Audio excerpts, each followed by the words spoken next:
Assalamualaikum warahmatullahi wabarakatuh.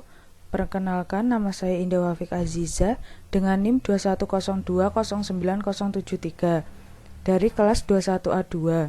Di sini saya ingin mempresentasikan hasil review jurnal saya yang berjudul The Immunology of Autoimmune Thyroid Disease in Pregnancy. Video ini disusun untuk memenuhi ujian akhir semester mata kuliah Imunologi dan Virologi yang diampu oleh Bu Bangkit Rizka, M.Pharm. Ini adalah jurnal yang saya ambil. Pendahuluan, pada kehamilan perubahan fisiologis yang kompleks pada sistem kekebalan mengubah lingkungan untuk bukan diri janin memungkinkan untuk ditoleransi dalam rahim ibu, sedangkan sistem kekebalan tubuh masih mampu menangkal patogen eksternal. Interaksi sistem kekebalan dan perubahan fisiologis yang disebabkan oleh kehamilan pada tiroid menyebabkan perubahan dalam riwayat alami penyakit tiroid autoimun atau AITD. Kehamilan adalah keadaan yang menginduksi perubahan signifikan dalam sistem kekebalan tubuh. Ini adalah keadaan imunotolerogenik, memungkinkan janin semi-alogenik ada dalam lingkungan yang masih harus memungkinkan deteksi dan penghancuran patogen oleh ibu. Paradoks ini unik dan perlu karena keadaan imunosupresi sistemik akan merugikan janin dan ibu. Kehamilan itu sendiri memiliki hubungan yang kompleks dengan tiroid normal dan dengan penyakit tiroid, dan kehamilan yang mempersulit perjalanan penyakit tiroid autoimun adalah masalah klinis yang umum. Namun, kebalikannya juga berlaku dengan penyakit tiroid autoimun yang meningkatkan berbagai resiko yang terkait dengan kehamilan dan hubungannya dengan keguguran berulang. Tiroid dalam kehamilan. Tiroid mengalami transformasi selama kehamilan. Kelenjar tiroid itu sendiri dapat membesar di bawah rangsangan HCG dan peningkatan permintaan hormon tiroid. Kehamilan merupakan keadaan hipervolemik. Volume air yang lebih besar meningkatkan berat badan dan indeks massa tubuh. Keduanya meningkatkan volume tiroid dan memperbesar ruangan distribusi hormon tiroid. Semua ini menghasilkan peningkatan aktivitas tiroid dan tingkat supresi TSH yang bervariasi. Produksi globulin peningkat tiroid atau TBG meningkat pada hati hamil dan waktu paruhnya diperpanjang karena perubahan sialisasi yang diinduksi estrogen yang mengakibatkan peningkatan kadar TBG. Banyak dari fisiologis ini perubahan yang terkait dengan kehamilan merupakan adaptasi untuk meningkatkan pengiriman tiroksin ke sel janin, khususnya penyakit tiroid dan risiko kehamilan. Seperti disebutkan sebelumnya, perubahan fisiologis normal kehamilan dapat menyebabkan penurunan kadar TSH. Selanjutnya, selama banyak kehamilan normal awal, keadaan normal seperti ini disebut sebagai tirotoksikosis gestasional. Namun, pengaruh yang lebih besar dari kelenjar tiroid yang terlalu aktif atau kurang aktif secara patologis tidak boleh diremehkan.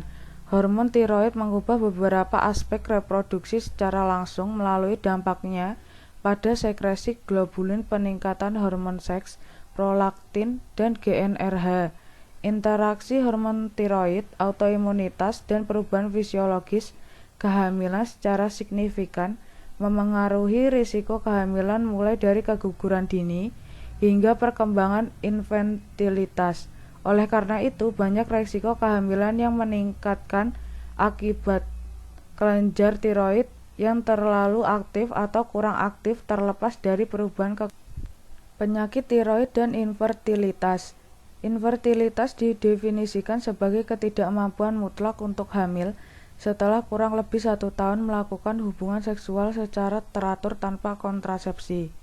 Infertilitas mungkin disebabkan oleh perubahan hormonal yang terkait dengan AITD atau masalah dengan implantasi embrio tercermin lebih jelas dalam kehamilan mapan oleh keguguran dini. Masih belum jelas apakah AITD hanyalah penanda ketidakseimbangan autoimun pada pasien tersebut atau mencerminkan perubahan hormon tiroid yang halus. Yang menarik, AITD juga dapat terjadi pada pasien dengan endometriosis yang sering dikaitkan dengan penyakit tiroid autoimun atau AITD. Penyakit tiroid autoimun meliputi penyakit Graves, orbitopati Graves atau oftalmopati, tiroiditis Hashimoto, dan sindrom tiroid postpartum. Sementara respon imun sangat berbeda pada penyakit ini, mereka masing-masing dianggap disebabkan oleh kombinasi dari gangguan lingkungan dan predisposisi genetik. Beberapa telah dijelaskan dengan baik, tetapi hanya dapat dianggap berasal dari sebagian kecil pasien dan masih banyak yang perlu dipelajari. Efek kehamilan pada penyakit autoimun. Dengan perubahan fisiologis kehamilan yang mengubah lingkungan imunologi wanita, banyak penyakit autoimun menunjukkan respon yang berbeda. Mungkin karena perbedaan patofisiologinya. Untuk rheumatoid arthritis, penelitian terbaru menunjukkan pengurangan gejala yang sederhana dengan lebih sedikit membengkakkan sendi, lebih sedikit rasa sakit dan kekakuan di pagi hari, dan peningkatan fungsi pada kehamilan. Ankylosing spondylitis tampaknya tidak terpengaruh, tidak membaik maupun diperparah dengan kehamilan. Pada lupus eritematosus sistemik, banyak studi prospektif menunjukkan peningkatan angka flare pada kehamilan daripada perbaikan, meskipun flare pada kehamilan tidak separah itu. Untuk penyakit tiroid autoimun, jelas bahwa penyakit Graves membaik selama kehamilan tetapi kadang kambuh lagi setelah melahirkan. Peristiwa klinis utama adalah tiroiditis pasca persalinan, yang dapat dianggap sebagai onset baru, tetapi biasanya tiroiditis Hashimoto bersifat sementara.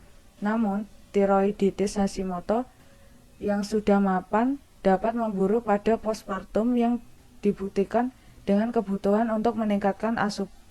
Keadaan imunotolerogenik kehamilan.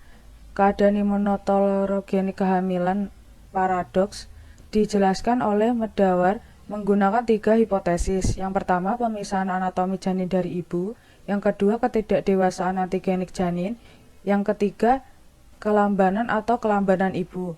Meskipun studi yang lebih baru menantang hipotesis ini, sekarang jelas bahwa masing-masing faktor ini mungkin memiliki peran dalam molekul HMC. Molekul HMC adalah protein permukaan sel polimorfik yang berikatan dengan peptida antigenik.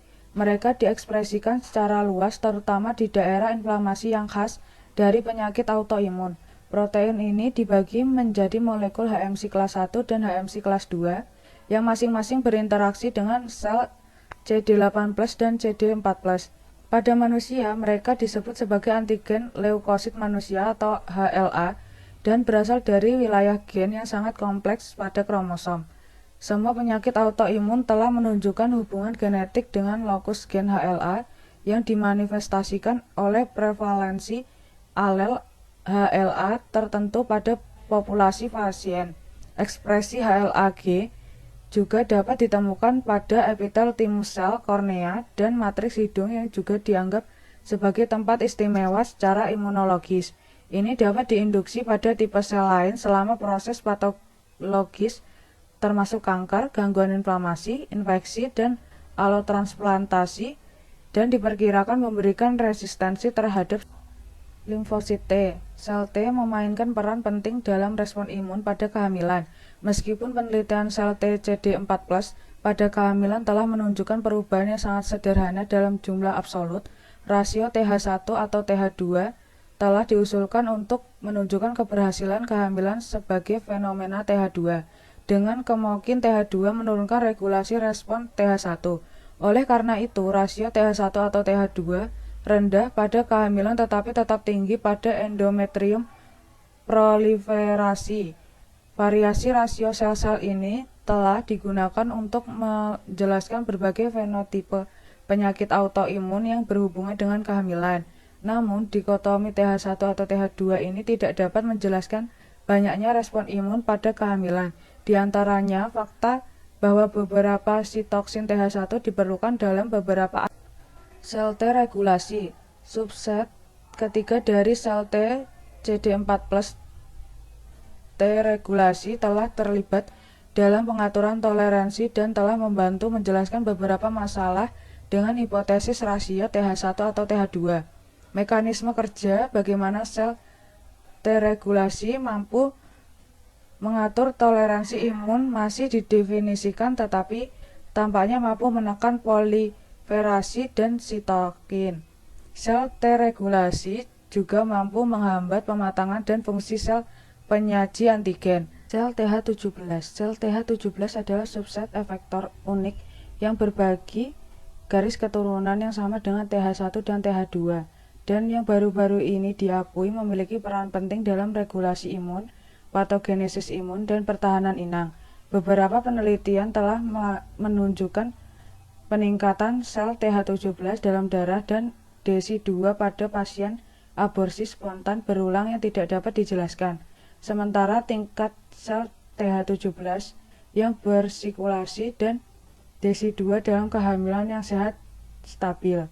Sel B. Sel B tidak hanya mampu mengeluarkan antibodi, tetapi juga merupakan sel penyaji antigen yang kuat yang berinteraksi dengan reseptor sel T. Namun, tampaknya tidak ada perubahan yang signifikan dalam jumlah sel B dalam sirkulasi selama kehamilan manusia normal. Namun, salah satu ciri pemersatu adalah penurunan titer autoantibodi. Estrogen juga terbukti memberikan sinyal negatif terhadap fungsi sel B pada kehamilan, dan efek ini hilang pada autoantibodi tiroid. Penyakit Graves dan tiroiditis Hashimoto berbeda dalam gambaran klinis, tetapi memiliki kesamaan dalam beberapa karakteristik imunologisnya. Kemiripan ini meliputi infiltrasi limfositik tiroid dan autoantibodi terhadap berbagai antigen tiroid, termasuk peroksidase tiroid atau TPO dan tiroglobulin Tg, dan mungkin juga pendrin dan Na+ atau ikotransporter. Namun, autoantibodi utama pada tiroiditis Hashimoto adalah antibodi anti-tiroid peroksidase atau TPO-AB dan antibodi anti-tiroglobulin TGAB pada kehamilan seperti yang disebutkan sebelumnya. Terdapat penurunan yang nyata pada kadar TPO-AB dan TGAB, dan keduanya meningkat 6 bulan setelah melahirkan. Antibodi reseptor TSH. Stimulasi reseptor TSH atau TSHR oleh autoantibodi adalah imunopatogenesis utama penyakit Graves. Studi awal menunjukkan penurunan kadar antibodi TSHR pada kehamilan dengan titik terendah pada trimester ketiga dan kecenderungan meningkat lagi pada postpartum. Pasien juga dapat mengembangkan pemblokiran TSHR antibodi yang telah dilaporkan menyebabkan hipotiroidisme neonatal dan antibodi TSHR netral yang dapat berkontribusi pada persistensi penyakit melalui aksi apoptosisnya pada sel tiroid yang bertindak sebagai stimulan kekebalan. Sel kekebalan lainnya, peran sel NK melibatkan lisis sel dan produksi sitokin yang diarahkan melawan sel yang terinfeksi virus dan sel tumor. Interferon adalah salah satu produk utama yang membatasi infeksi virus. Sel dendritik memiliki peran utama dalam respon imun adaptif, dan literatur mencatat efek proaktivasi estrogen pada sel dendritik. Sedangkan progesteron memiliki fungsi penghambatan. Mikrokimerisme adalah kehadiran sel asing tingkat rendah atau keturunannya dalam suatu individu yang mungkin berpotensi memicu respon autoimun.